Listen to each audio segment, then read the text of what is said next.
mimpi terbesar saya adalah bisa terwujudnya net zero emission, misi atau visi 100% renewable energy in the future. Ya, jadi biarpun Wärtsilä tidak punya produk renewable atau energi baru terbarukan, tapi visi dari perusahaan kita adalah bermimpi bahwa pada suatu saat dunia itu listriknya 100% dari energi baru terbarukan. Saya mengharapkan Wärtsilä tetap fokus di bisnis yang digeluti sekarang, yaitu energi dan marine. Khusus saya dari bagian energi, dan juga mudah-mudahan Wärtsilä kedepannya masih eksis di 190 tahun berikutnya.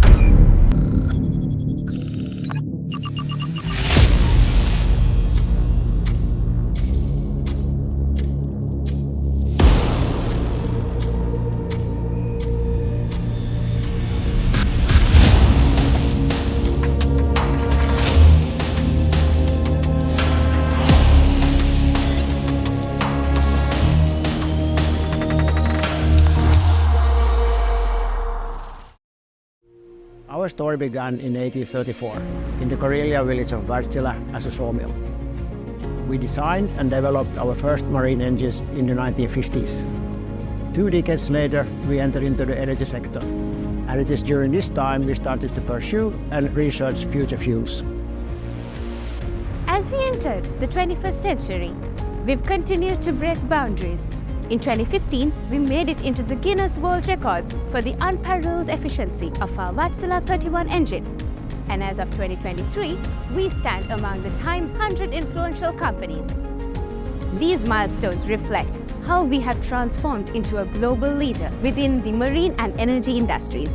We are on a journey to decarbonize the marine and energy industries.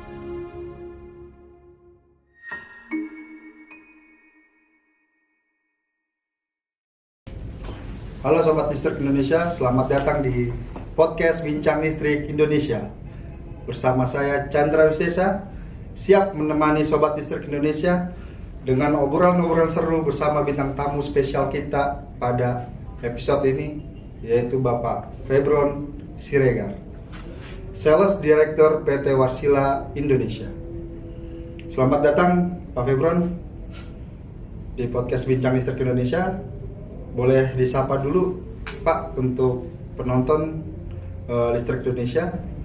Selamat siang Sobat Listrik Indonesia, salam kenal semua. Saya Febron Siregar, Sales Director dari PT Wärtsilä Indonesia. Senang menyapa Anda semua. Seperti biasa Sobat Listrik Indonesia, kita akan kumpas tuntas nih tentang profil Pak Febron dan juga perusahaannya, yaitu Wärtsilä Indonesia. Bagaimana beliau meniti karir hingga saat ini, tentunya bisa menjadi inspirasi bagi kalangan anak-anak muda saat ini. Baik Pak Febron.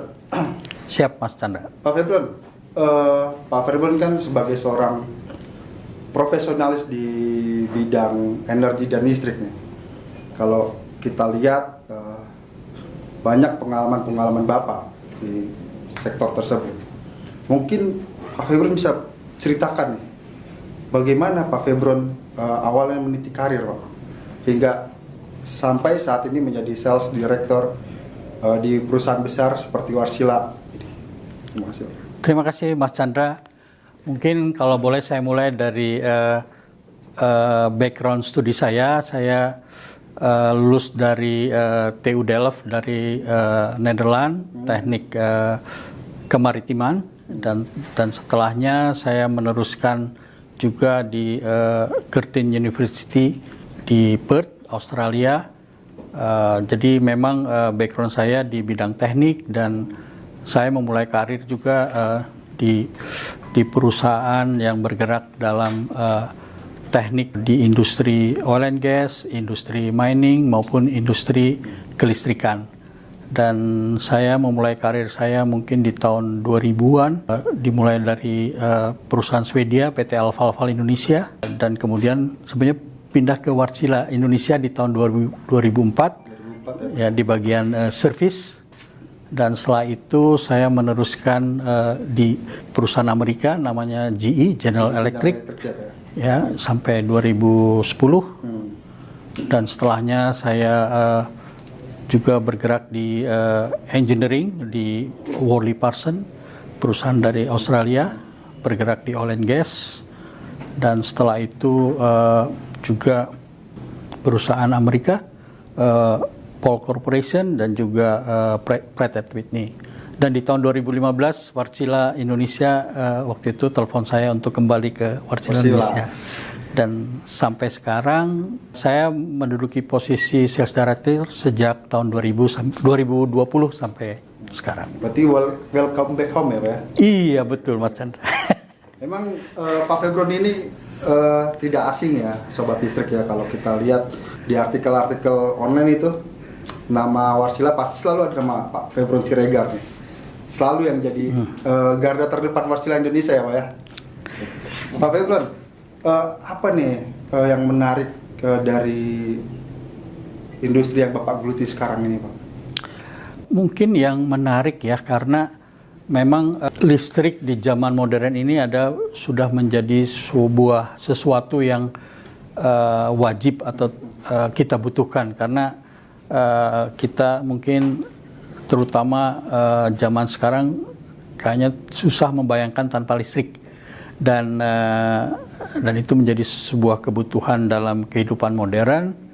Dan saat ini memang di dunia lagi mengalami namanya transisi energi dan tentunya Indonesia juga akan mengikuti hal tersebut. Dan ini sangat menarik sekali karena seperti kita tahu selama ini listrik itu kebanyakan dibangkitkan dengan bahan bakar fosil. Nah, dengan energi transisi ini diharapkan akan mengurangi atau mengganti bahan bakar fosil ini dengan energi baru dan terbarukan. Dan ini tentunya juga sangat baik untuk kehidupan manusia ya, karena dengan udara bersih kan tentunya kesehatan kita semua juga akan lebih baik. Itu kan tadi yang menarik ya bagi Bapak di industri ini. Nah, apa sih Pak yang membuat Pak Febron betah nih di perusahaan asal Finlandia ini? Ya mungkin satu tentunya dunia yang saya geluti memang ada kaitannya dengan background saya dari sisi keteknikan dan juga Wärtsilä adalah sebuah perusahaan global dari Finlandia. Ini menjunjung tinggi value transparansi dan juga integritas dan juga dengan berusaha dengan teknologi yang mereka punya untuk juga berkecimpung untuk memberikan added value di dunia industri. Nah, kalau sekarang ini nih dalam pekerjaan Pak Febron yang sekarang, apa kesibukannya Bapak nih? Atau program-program yang sedang dijalankan untuk mengejar target nih awalnya Pak?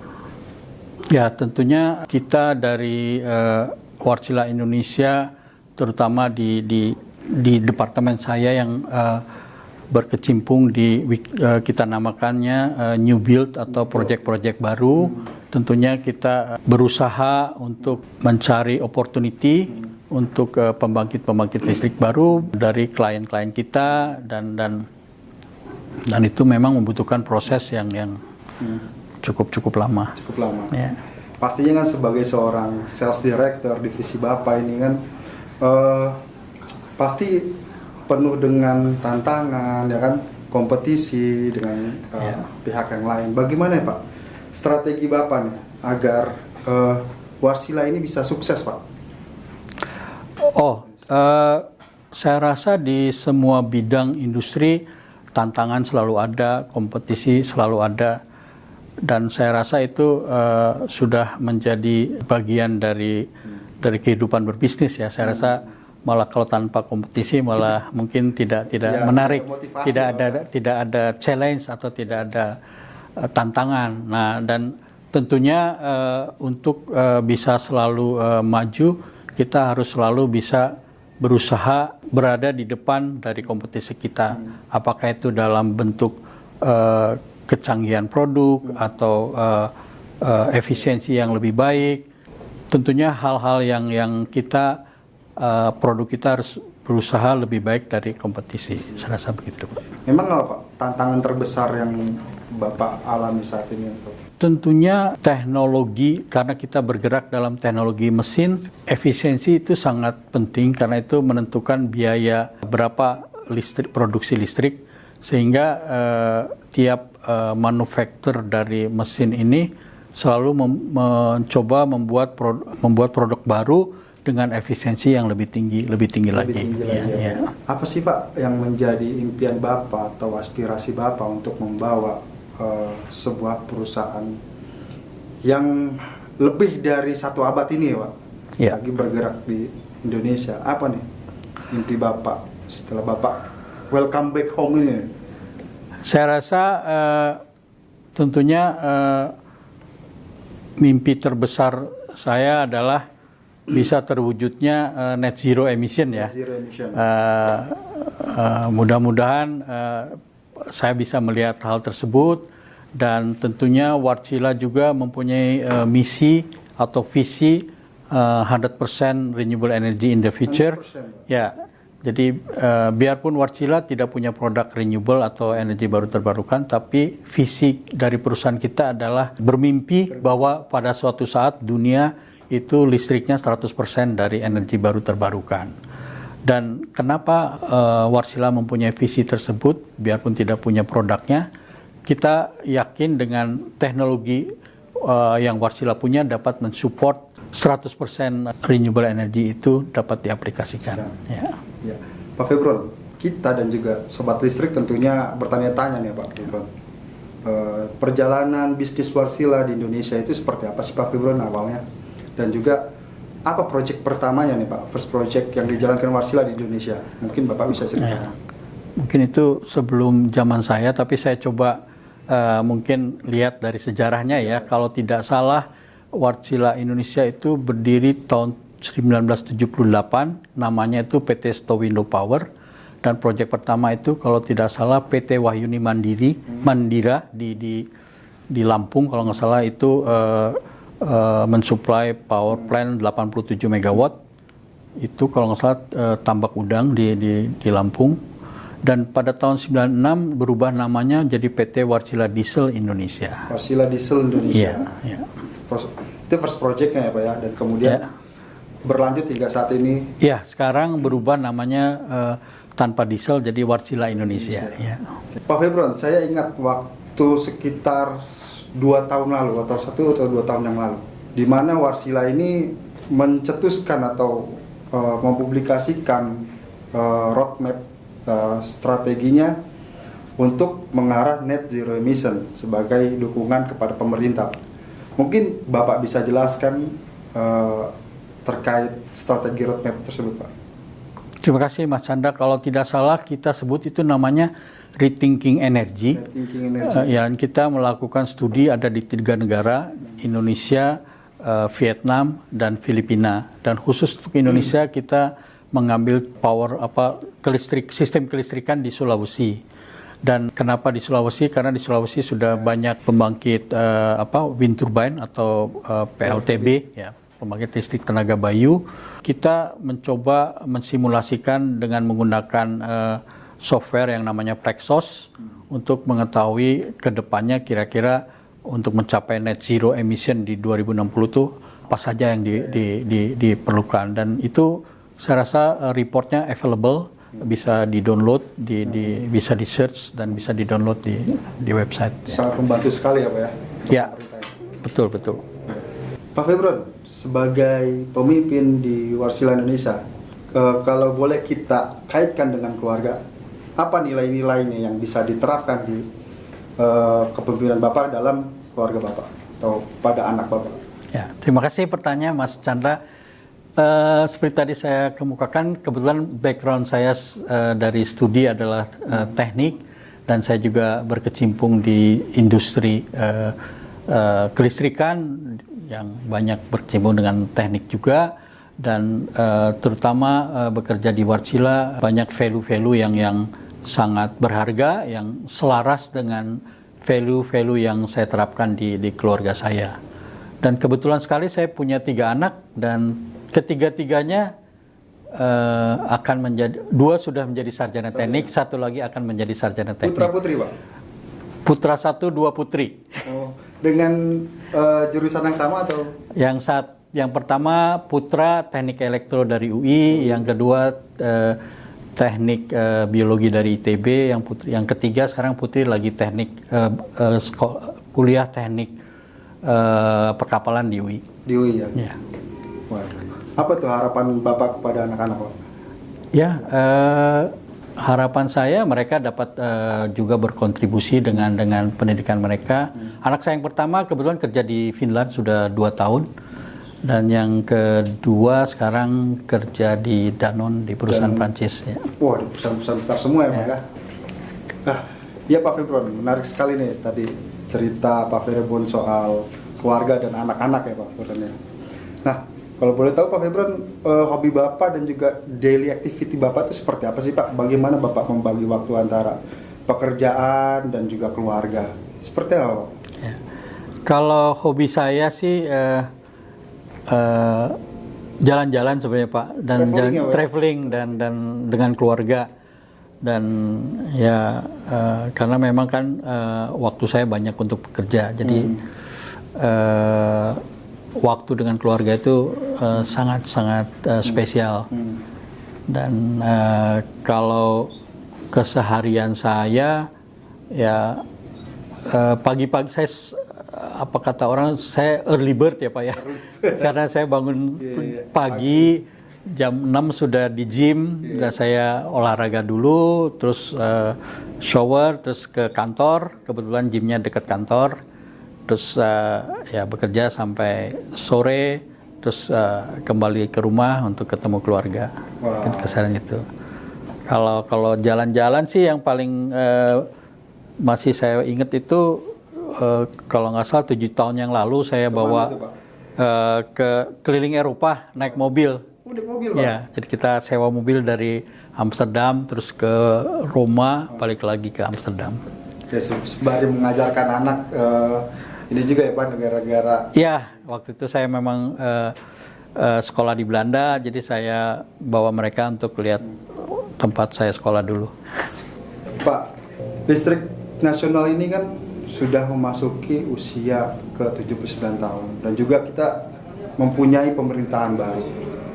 Sebagai seorang profesionalis di bidang energi ini Pak, ada gak sih Pak masukan-masukan nih dari Bapak nih, untuk ya cita-cita kita kan menuju net zero, transisi energi yang saat ini masih diupayakan lah ya kan, 2030 ya Pak ya. Apa nih Pak masukan-masukan dari Bapak? Ya mungkin kalau boleh saya mengucapkan selamat dulu ya untuk sobat-sobat listrik untuk hari ulang tahun kelistrikan Indonesia untuk yang ke-78 ya. 79 tahun ini ya. Jadi kalau menurut saya kita mempunyai pemerintahan yang baru di tahun ini, dan saya rasa kita tetap untuk melanjutkan apa yang sudah dicanangkan sebelumnya, yaitu net zero emission di tahun 2060, dan saya rasa roadmap-nya juga sudah ada. Saya rasa itu perlu diteruskan dan disupport oleh semua stakeholder, sehingga cita-cita atau komitmen yang sudah ditetapkan dapat tercapai, Mas Chandra. Itu ya harapan dan masukan harapannya. Ya. Nah, kalau untuk Warsilanya sendiri nih Pak, ke 190 tahun. Ya, 190 tahun itu bukan waktu yang sebentar. Saya rasa Wärtsilä sudah mengalami up and down, tapi saya mengharapkan Wärtsilä tetap fokus di bisnis yang digeluti sekarang, yaitu energi dan marine. Khusus saya dari bagian energi, dan juga mudah-mudahan Wärtsilä kedepannya masih eksis di 190 tahun berikutnya. Karena mempertahankan itu tantangannya besar ya Pak. Siap, ya. 190 tahun itu ya Pak. Betul. Baik, Sobat Listrik Indonesia, tadi Pak Febron sudah menceritakan bagaimana perjalanan karir beliau yang bisa menjadi inspirasi dan motivasi kita nih untuk masuk ke dunia profesionalis. Dan juga Pak Febron juga sudah menceritakan bagaimana upaya-upaya Wärtsilä mendukung sektor energi dan kelistrikan mengarah ke arah yang lebih baik untuk mewujudkan net zero emission melalui roadmap yang dicetuskan oleh Wärtsilä Indonesia. Baik Sobat Listrik Indonesia, tak terasa kita sudah di penghujung acara. Terima kasih sudah menemani kami Pak atas ilmu dan insight-nya yang sangat luar biasa. Semoga obrolan ini bermanfaat dan menambah wawasan Sobat Listrik Indonesia. Jangan lupa untuk terus ikuti podcast Bincang Listrik Indonesia. Saya Chandra, sampai jumpa pada episode selanjutnya. Terima kasih.